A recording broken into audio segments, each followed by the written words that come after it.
시편 65편 10절 한 절 말씀만 우리가 지금 나에게 임하고 있는 은혜가 어떤 은혜인가, 이것을 통해서 저와 여러분이 더 감사하고 더 기뻐하고 더 당당하고 더 소망 가운데 살아가는 그런 여러분과 제가 될 수 있기를 주님의 이름으로 축원합니다. 여러분, 은혜의 고마움을 아는 사람은, 은혜가 분명히 나에게 임하고 있다고 하는 것을 확신하는 사람은 절대 염려하지 않습니다. 걱정하지 않습니다. 왜? 은혜가 있기 때문에. 모든 것이 은혜인데 그 은혜가 나에게 충만한데 그 외의 것을 가지고 걱정하고 염려하지 않습니다. 자, 오늘 저와 여러분, 우리의 환경 속에 염려, 근심, 걱정, 내 마음 가운데 있는 좌절, 실망, 이런 모든 것들을 하나님의 은혜로 한 방에 싹 쓸어버리는 이 하루가 될 수 있기를 주님의 이름으로 축원합니다.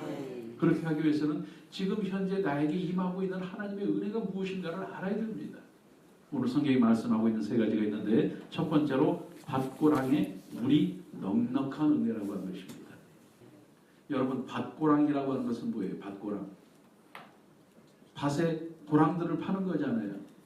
그러면 제가 생각할 때 밭은 우리 인생 전체예요. 그러면 밭고랑은 뭐예요? 그 인생 전체의 순간순간, 또 내가 손대는 일들, 이런 것들이라고 하는 거예요. 혹시라도 밭을 1년으로 생각한다고 하면 밭고랑은 뭐예요? 하루하루가 될 수도 있겠죠. 한 달 한 달이 될 수도 있겠죠. 자, 밭을 하루로 생각한다고 하면 그 밭고랑은 그 하루에 시간이 될 수가 있지 않겠습니까? 그런데 오늘 성경 말씀에 보니까 그 밭고랑의 물이 넉넉한 은혜를 우리들에게 베풀어 주신다고 말씀하고 있습니다. 이 말씀은 하나님께서 우리의 삶의 순간순간에 내가 손대는 모든 것마다 하나님께서 은혜를 넘치도록 베풀어 주신다고 하는 말씀인 줄로 믿습니다.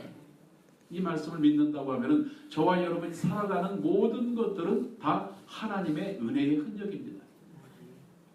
내가 살고 있는, 내가 지난 시간, 내가 손대서 이룬 모든 것들은 하나님께서 은혜로 함께해 주시고 일해 주신 결과라고 하는 것입니다. 이런 것을 생각할 때 우리들은 매일 하나님의 은혜로 살아가는 것입니다. 하나님의 은혜가 아니면 살 수 없다고 하는 것은 매 순간마다 하나님의 은혜가 임하고 있기 때문에 내가 살고 있다고 하는 것입니다. 정말입니다. 그런데 여러분, 감사한 것은 이 은혜라고 하는 것이 내가 노력하고 내가 돈 주고 내가 지식이 있어서 이 은혜를 얻는 것이 아닙니다. 하나님의 은혜는 공짜입니다. 우리를 사랑하시기 때문에 하나님께서 우리에게 공짜로 주시는 것입니다. 그런데 성경 말씀을 보면 이 은혜는 사모해야지 받을 수 있다고 말씀하고 있습니다. 공짜는 공짜인데 그냥 막 주시는 것이 아니라 내가 달라고 해야지 주신다고 하는 것입니다. 은혜를 사모하는 저와 여러분이 될 수 있기를 주님의 이름으로 축원합니다. 사모한다고 하는 것은 좋아하는 거거든요. 안전한 선한 당신 생각. 안 보면 만나면 헤어지기 싫고 그저 생각만 해도 보고 싶고 가슴이 저며오고 막 그냥 괜히 눈물이 나고, 이게 사모하는 거잖아요. 여러분, 하나님을 그렇게 사모할 때 우리들에게 하나님의 은혜가 임하는 거예요. 여러분, 그렇다고 매일 앉아서 하나님 생각, 이 말씀이 아니라 저와 여러분이 말하고 저와 여러분이 행동하고 저와 여러분이 생각하는 모든 것들이 하나님께 영광이 되는 거예요. 내가 지금 말하는 것이 하나님께서 기뻐하실 말을 하고 있는가? 내가 지금 이렇게 행동하는 것이 하나님의 영광을 가리지 않는가? 뿐만 아니라 내가 어떤 일을 행할 때 예수님께서는 과연 어떻게 생각하셨을까? 예수님이라면 어떻게 하셨을까? 우리 그걸 많이 이야기하잖아요. 그것을 매일 생각하는 것, 이것이 바로 하나님을 사모하는 것이고, 그렇게 사모할 때 하나님의 은혜가 우리들에게 임할 수 있다고 하는 것입니다. 우리들의 인생의 밭 가운데 여러분이 밭고랑을 가끔 하나씩 하면은 그때마다 임할 수 있지만, 촘촘히 팠다고 하면 매 순간마다 하나님을 사모해야 되는 거예요. 오늘도 여러분이 하나님을 뜨겁게 사모해서 하나님께서 우리들에게 주시는 은혜를 통해서 밭 일항이 평평하게 되는, 평탄하게 되는 인생을 살아가는 저와 여러분들이 되실 수 있기를 주님의 이름으로 축원합니다. 이런 것을 볼 때 하나님은 너무 좋으신 분이야. 너 하루 종일 밭을 팔아, 이렇게 말씀하지 않으셨잖아요. 그냥 사모만 하면 돼요. 여러분, 그래서 오늘도 저와 여러분의 삶 가운데 오직 주님을 생각하고 주님을 사모하고, 그래서 주님께서 여러분의 모든 인생의 순간의 밭 일학마다 은혜를 넉넉하게 채워주시는 아름다운 삶이 저와 여러분의 삶이 될 수 있기를 주님의 이름으로 축원합니다. 두 번째로 하나님의 은혜, 나에게 임하시는 하나님의 은혜는 단비로 부드럽게 만들어주시는 은혜입니다. 삶이 부드럽다. 내 삶은 참 부드러워. 이건 어떤 얘기예요? 행복하다는 얘기죠. 부족할 것이 없다는 얘기죠. 평안하다는 얘기죠. 안정됐다는 얘기죠. 난 부드럽게 인생을 살아가고 있어. 그런데 아이고 참 삶이 빡빡해. 이거 뭐예요? 부족한 것이 많다는 얘기예요. 힘들고 어렵고 불편하고 문제가 있고 이러니까 삶이 빡빡한 거예요. 그 빡빡한 인생 가운데는 그 빡빡한 것을 해결하기 위해서 윤활유가 필요합니다. 빡빡한 것을 해결하기 위해서는 필요한 것을 채우면은 부드러운 인생이 됩니다. 그런데 오늘 성경 말씀을 보니까 그렇게 우리들의 삶 가운데 하나님께서 채워주시는 은혜가 무엇 같다고요? 단비 같다고 말씀하고 있습니다. 여러분, 왜 단비일까요? 정말 내가 필요한데 간절히 절실히 원했는데 그것이 딱 임하니까 그것이 단비와 같은 거예요. 내 삶 가운데 정말 필요할 때 간절히 바랄 때에 단비같이 임하면은 우리의 삶 가운데 기쁨이 넘치고 고마움이 넘치고 감사가 넘치고 해결이 되어지고 우리들의 삶 속에 반가움이 넘쳐나는 것입니다. 하나님께서 저와 여러분에게 은혜를 베풀어 주시되 이런 단비와 같은 은혜를 베풀어 주시는 것을 잊지 않게 되시기를 주님의 이름으로 축원합니다. 그래서 제가 여러분에게 늘 말씀을 드리지만 하나님께서 우리들에게 주시는 은혜, 나에게 주시는 은혜는 나에게 가장 좋은 때에, 두 번째가 뭐예요? 나에게 가장 좋은 것으로, 세 번째는 합당하게. 하나님께서 나에게 주시는 것은 나에게 가장 좋은 때에 가장 좋은 것을 가장 합당하게 주시는 거예요. 그렇기 때문에 저와 여러분이 이 하나님의 은혜를 선물로 받고 살아간다고 하면은 우리는 감사하고 기뻐하는 것이 당연하다고 하는 것입니다.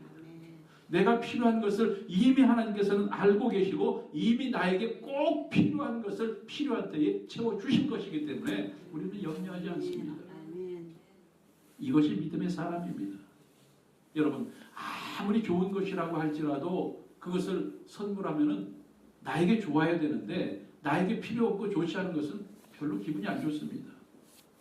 아무것도 아니더라도 꼭 필요한 것을 줘야 되는 거예요. 그런데 하나님의 은혜는 우리에게 그냥 막 주시는 것이 아니라 저와 여러분에게 꼭 필요한 것을 꼭 필요한 때에 꼭 합당하게 베풀어 주시기 때문에, 단비와 같이 베풀어 주시기 때문에 그 은혜를 받고 사는 사람들은 언제나 부드러운 삶을 살아갈 수가 있습니다. 부드럽다고 하는 것은 마음도 부드럽고 생활도 부드럽고 모든 것이 부드럽습니다. 내 인간관계도 부드럽고 내 개인에 대해서도 부드럽고 언제나 그래서 감사하고 기뻐하며 살아갈 수가 있는 것입니다.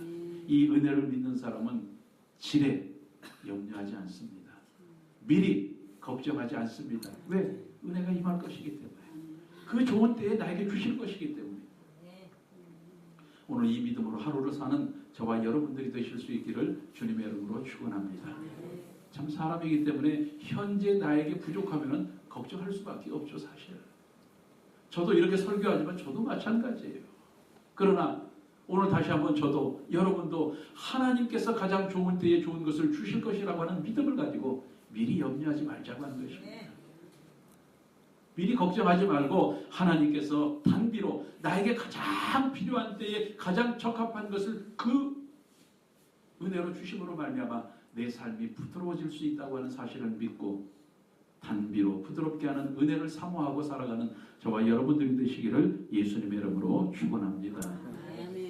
마지막 세 번째로 우리들에게 주시는 하나님의 은혜는 싹에 복을 주시는 은혜라고 말씀하고 있습니다. 여러분, 싹이라고 하는 것은 여러 가지 의미가 있을 수 있습니다. 저는 시작이라고 하는 생각을 합니다. 시작. 싹이 나야지 시작되는 거 아닙니까? 싹, 우리의 계획일 수 있습니다. 싹, 우리의 소망과 우리의 소원일 수 있습니다. 내가 기대하는 것일 수 있습니다. 하나님께서 그런데 우리의 처음 시작부터 복을 주시는데, 여러분 성경 말씀에 싹에 복을 주신다는 이야기는 싹에만 복을 주신다고 하는 이야기가 아니에요. 싹에 복을 주시면 그 싹이 자랄 때도 복이 임할 줄로 믿습니다. 아멘. 그 싹이 자라서 열매를 맺을 때도 복이 임하게 될 줄로 믿습니다. 그렇기 때문에 저와 여러분이 살아가면서 하나님의 이 은혜를 받고 살아가기 위해서는 처음 목표를 잘 세워야 돼요. 처음 계획을 잘 세워야 돼요. 처음 방향을 잘 잡아야 돼요. 하루에서는 하루, 인생의 시작은 시작, 아니면 1년을 시작하면 1년을 시작할 때 어떤 목적과 어떤 목표를 가지고 살아갈 것인가, 이것을 잘 세우면은 하나님께서 거기에 복을 주시고 그것이 자라서 1년을 살아가고 하루를 살아가면서 하나님의 복이 임하게 될 줄로 믿습니다. 어떤 목표를 삼아야 될까요? 하나님께라고 하는 목표를 삼아야 됩니다. 여러분, 우리들이 살면서 매일 고민하는 것은 왜 고민합니까? 나 때문에 고민하는 거예요. 나 때문에. 내가 부족해서 고민하고, 내가 하고 싶은데 하지 못해서 고민하고, 그래서 염려하고, 내가 할 수 없어서, 내가 하기 때문에, 목적이 나기 때문에. 그런데 그 목적과 그 목표를 하나님께로 삼으면은 하나님께서 큰 은혜를 통해서 처음부터 시작해서 과정으로 결과까지 우리들에게 은혜를 베풀어 주실 줄로 믿습니다. 오늘 하루 저와 여러분의 목적과 목표가 오직 하나님께 맡기는 것이 될 수 있기를 바랍니다. 오직 예수님의 십자가가 될 수 있기를 바랍니다. 오직 성령님을 의지하는 것이 될 수 있기를 바랍니다. 성령님이 아니면 살 수 없습니다. 오직 내가 보이는 것은 예수님의 십자가밖에 보이지 않습니다. 오직 나는 주님을 믿는 믿음으로 모든 것을 살아가겠습니다. 이 모든 것이 여러분의 목표가 되어질 때 그 목표를 향해서 가는 것입니다. 여러분, 목표를 세워놓고 다른 데로 가는 것, 이것은 잘못된 일입니다. 여러분, 적박꿀이 흐르는 가나안 땅을 목표로 해놓고 옆으로 갔다고 하는 것, 그렇기 때문에 문제가 생긴 것 아닙니까? 오늘 저와 여러분의 목표, 오직 믿음. 두 번째로 뭐예요? 믿음하면 소망이죠. 소망 다음에 뭐예요? 사랑.